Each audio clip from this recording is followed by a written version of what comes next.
Gifted students, what was it like growing up as the smart kid? Has it affected your adult life in any way? It was pretty cool for a while, but then everyone caught up to me in high school and now I'm just a little above average intelligence. I entered a culture where everyone, teachers, parents, relatives etc. valued me for my smarts, and so I used that as my yardstick to value other people for a long time. Nowadays I'm more interested in who shows compassion, loyalty, dedication, generosity, humor, etc. Had to work really hard to break the filters. Holy crap dude, everything on this thread is crazy familiar. Now that I'm out of school, I realize how much of my self-worth I wrongly placed in my grades GPA.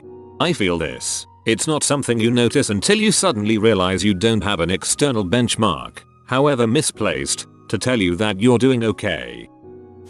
Skipped a grade, which I probably could have used to become more emotionally mature. Cried a lot in math class. I'm still gifted with a terrible work ethic. Been there. Bonus points if your parents always noted that, and the congratulations, of course we knew you could do it. You're smart. Glided through high school and college to a job currently. Almost zero work ethic to speak of, and it eats me up inside that I have to exert a ridiculous amount of self-control to make myself do anything more than the bare minimum.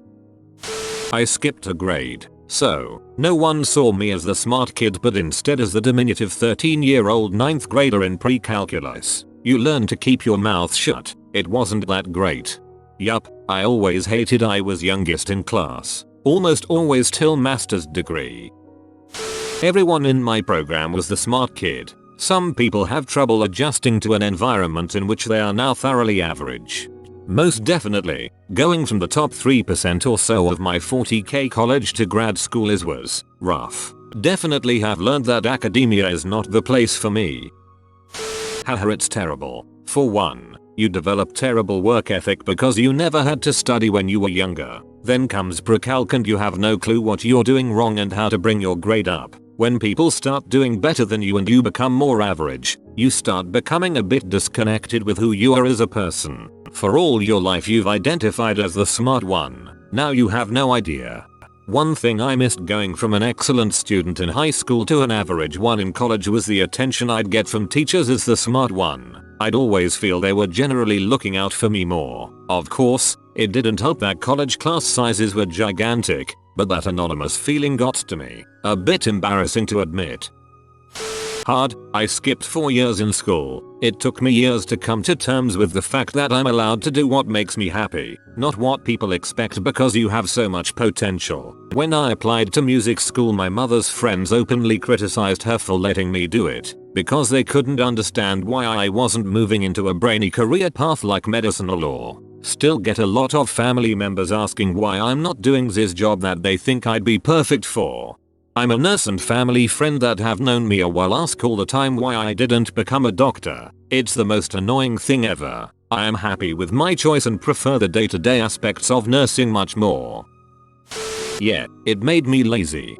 I used to be the smart kid, now I'm the knows a couple of things guy. It was boring until I discovered drugs and sex, since I was acing all my classes anyway. Then I had a kid at 17. Gifted kids don't necessarily have a lot of common sense. Not in my case anyway, but you get your crap together like everybody else. Eventually, anyway. I was the typical overachiever until university, when I had a mental breakdown and developed depression and an anxiety disorder. Turns out, being intelligent doesn't help so much when the family history of mental illness hits you in early adulthood. Not going to lie, you grow up feeling kind of entitled to good test scores, grades, and when that doesn't actually happen you start re-evaluating your life. Then, when you take classes with other gifted kids, and see that you're part of the average section of that group, you reconsider every academic achievement you've received. Haha, I'm still a top student in my grade, still too lazy to do my homework, not as much as others though, but I stopped getting upset when my test scores didn't surpass those of my friends. Yup, I was always a top student through high school and undergrad at a small liberal arts school without too much effort, and then I went to grad school at an Ivy League medical school where everyone was a top student from their respective pasts. It was a rude awakening to be average. We're still learning about subject and predicate in freaking high school, and making posters too. When you factor in the 2 years of core curriculum in college, it felt like my life was in repeats for the first 20 years. Now I'm so tuned out I'll never get back the frequency and make something of myself. Yes, in math and English, it was so repetitive from grade 6-12. Drove me crazy. I didn't have the experience that many other people here have. I went through gifted from elementary till high school. It was freaking great. I basically realized that rules only apply to those who want to obey them. I used to leave classes no questions asked, no first hour class, no problem. After high school I got 2 degrees in math and physics, not 2 majors, 2 degrees. I went on to get a PhD from a top 3 school in physics. A lot of my success has come from understanding when to blow off meaningless bureaucracy, which the gifted program definitely gave me.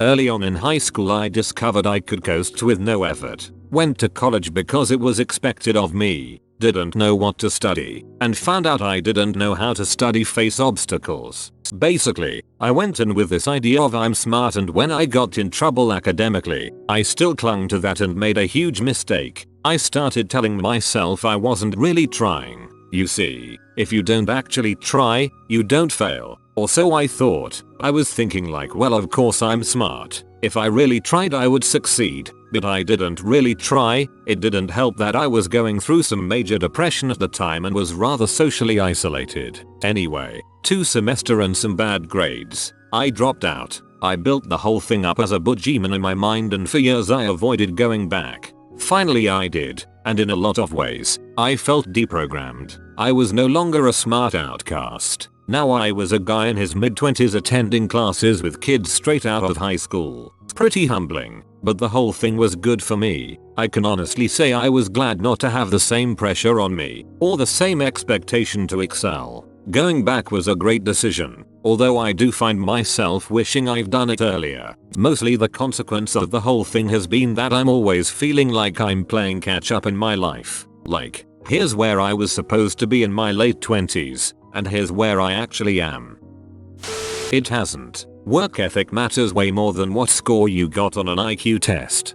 I wish more people understood this. I have seen lots of brilliant people fail out of college or not even try. The people who persevere, who can delay gratification, they are the ones who succeed. This is why the world is run by C students.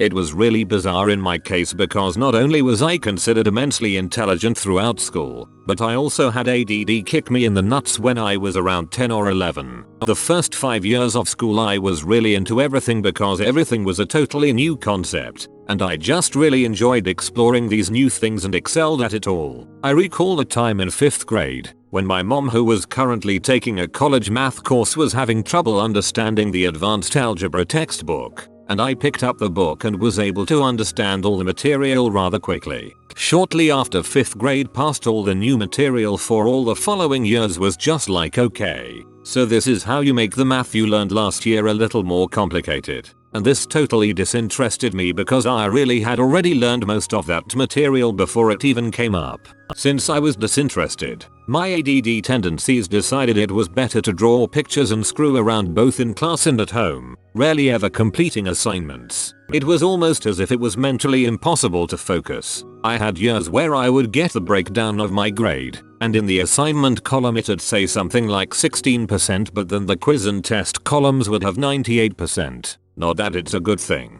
but it's still one of my favorite stories, is when I was taking AP Calculus, and I had gained a reputation for myself as being the goof off, and never doing anything at all. The final test at the end of the class was worth 65% of the total grade, and when it came up to the time to do the test, I currently had 5% in that class. The teacher sat me down at a few points and even recommended I drop the class to take something easier, but I refused. When the test came, I scored 114%. It was grades on a curve and I was a major outlier. So guess who passed with a C? Besides all those stories, the hard thing about the real world is just that life doesn't work to where you can do nothing and then ace the test. You have to do every single little step along the way. As menial and useless as those steps may seem, The real world will always take the guy that averages a C on everything and maybe squeaks out a B on the test over the guy that says frick the stupid crap and still gets 100% on the final test, metaphorically speaking.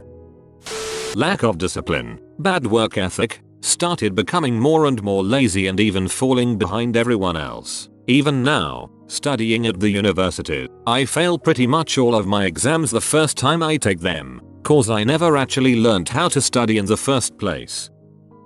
Lonely, because few share your interests. Lonely, because displaying, showing off, an intellectual gift brings as much resentment as it does praise. Brains are particularly susceptible to resentment because, unlike say soccer or dancing, no one says hey, you're great at that. Thinking just is not my thing lol. Everyone fancies themselves to be intelligent, even though everyone can't be. Lonely, because most people would rather not be corrected, no matter how interesting you personally find the actual accurate information. This might not be clear to you for the first few decades. Actually, did you know that carrots don't substantially aid eyesight? Oh, and actually the Pennsylvania Dutch are German. Dutch is an American corruption of Deutsch and, hey, where you're going? Lonely, because stories puzzles canvas that move slow enough to engage most people are interminable to you, and those that move fast enough for you are unintelligible for everyone else. Lonely because what makes you different can't be seen, so others who like you might walk right by and not seek you out. There's no uniform, like a sports jersey or punk rock hair to indicate that you're in the 1%. Lonely, because logic is your favorite tool, but it is rarely used and often misapplied. Relationships, religion, politics, social situations, it is often offensive to apply logic to them, but you're a logic guy. Lonely, because the world is not made for you. So, a little lonely. Very poetic. The inflated ego helps a lot with confidence. I would say that's not true, at least not for everyone. You can be smart and yet think you're average or a bit dumb, like you're always achieving impressive feats in university and stuff, but still thinking that it was mainly chance that drove you there. Well, that's what happened to me anyway. I have insight for this thread, but too lazy to type it up. Good summary. I am not exceptionally gifted, just an average guy who gets straight B's in school, but I went to a middle school where a disproportionate amount of the kids were practically developmentally delayed because of poor parenting practices. The teachers knew this, and they were used to handling these kids. There is this Japanese saying, the stake that sticks up will be hammered down, and as a cognitively ordinary kid, I was frequently the youngest in my classes because I was the only one who had never been held back at some point. I ended up frequently taking on my teachers and calling them out on their crap, like trying to tell me the word aftershave wasn't a real word and trying to ban me from reading Harry Potter. It resulted in a relatively combative middle school experience. I recall one incident in 7th grade where I was made to sing along to Humpty Dumpty along with a group of first graders. At one point, the teacher stood up and asked everyone, okay, who thinks this sing-along is supposed to be childish? 3 guys, myself included, stood up. We were the only ones to do that in a group of 25. She kicked us out of class and made us clean the yard. I don't regret that crap one bit, but, as a teenager, I think it caused me to be somewhat more combative toward authority figures than I should have been. I think it was because of this that I ended up being rather shy as an adult. I am perfectly secure in my intellectual and analytical prowess, but consciously awkward when it comes to social interactions. I have always felt an immense pressure from my family, parents and my parents' close friends who are like my aunts and uncles, to work hard and not squander the gift I was born with. I will be receiving my PhD in biomedical science and translational medicine next Friday. My current work focuses on identifying a novel protein complex that is involved in triglyceride metabolism. Hopefully I lived up to their expectations and can leave something behind in this world to benefit mankind, or a pharmaceutical company hires me and pays me a boatload of money. I often found myself in the 90+ percentile on reading comprehension and math. Took all gifted classes in middle school, graduated high school early. As kid, I always wished I was much smarter. I wanted to be a genius, instead I have mediocre smarts. I still do this as an adult, but now I also realize how little other people think at times. Most of the time. It was hard. Intellectually, I was way ahead of my peer group, but emotionally and socially I wasn't. When I was moved forward a grade, I ended up being the youngest kid in my classes, all of them. So when my classmates were all getting their driver's licenses, I wasn't. When they were all allowed to see the naughty movies, I wasn't. Their parents set curfews that were usually later than mine, because I was younger. And puberty, well, puberty was a very difficult time. I got into a lot of trouble, too. Even though I was a full academic year ahead, I was still not very intellectually stimulated, so I started trying to find ways to keep myself amused. These ended up not being very well thought of by authority figures, and then there were all the problems I had with bad habits. When you don't have to work at anything, intellectually, you're completely unprepared for those things that do require work, like essays, partner projects, etc. So you end up missing out on a lot of study skills, which all have a direct corollary to adult skills. As an adult, it has all basically led to a sense of unfulfillment. I don't think of myself as lazy, like some of the other commentators here, but I certainly lack the organizational skills that a less intelligent person was forced to develop, because previously, I just kept it all in my head. Now, of course, there are far too many things going on, and they last so much longer, that it's virtually impossible to keep everything in my head. But I lack the discipline and skill necessary for, say, a schedule book. Intelligence is not wisdom, and it is not common sense, and it is not discernment. It is, however, unfortunately, very highly regarded as a standalone product when, as a standalone product, it does not really add value. In other words, while I am able to learn things extremely quickly, I don't always know what things I should learn. And while I may be able to quickly and easily see logical faults, I don't always have the social skill to deftly bring them to light. In essence, I think my life would have been much simpler and easier if I weren't so smart. I got into my state's gifted high school program which, unlike most of its kind, included all 4 core subjects instead of just math and science. It was amazing. College level chemistry, calculus, literature, and geography. Interdisciplinary coordination of all 4 subjects. For example, we studied logic in math class while covering rhetoric and language and holding debates in a US government course. Video conferences with topic experts simulcast to all participating schools. A half-dozen field trips each year. The opportunity to participate on a first robotics team, which was just a magical experience. The same 5 teachers for all 4 years, who became our mentors over time, and the same 20 classmates, who became my best friends. We even did an annual culminating project that required us to do original research to answer a question no one ever had before. We worked on this project throughout the school year, and it counted as the final exam grade in all courses. These experiences broadened my perspective, brought me out of a thick shell, and got me hooked on exploring the universe. I can't thank those teachers enough. I am incredibly fortunate to have experienced all of this for free, in a public school system, right here in the US. It truly was a model for how secondary education should work, and I owe much of my understanding of the world to that school district. I was the smart kid up until high school. Never studied, everything was easy, advanced reading blah blah blah. Now I am a C+B student and have no freaking clue how to study. My nephew actually had serious academic issues because of how smart he is. Hear me out. Up until high school, he didn't have to study whatsoever and he could do all of his homework on the bus. When he started HS, he had no idea how to study and sitting down to actually concentrate on homework was difficult for him too. It probably didn't help that his narcissistic butthole mother declared that he was a child prodigy a little too soon. God dang do I hate my sister-in-law. If he has to study in high school, he can't be that smart. Clearly he knew how to do homework since he previously did it on the bus. Well, I almost always felt like a fraud when people would mention I was gifted because I didn't feel gifted. I thought everyone was like me, my junior year of college when I actually gave my all to a class and still got a B+. Frick you accounting, where I finally understood that things don't come easily to people sometimes, and they really just can't comprehend a subject. As an adult I don't know if it's affected me much. I probably have an ego that's too big. But I feel like interpersonal skills and work ethic are gonna get me further in life than natural smarts.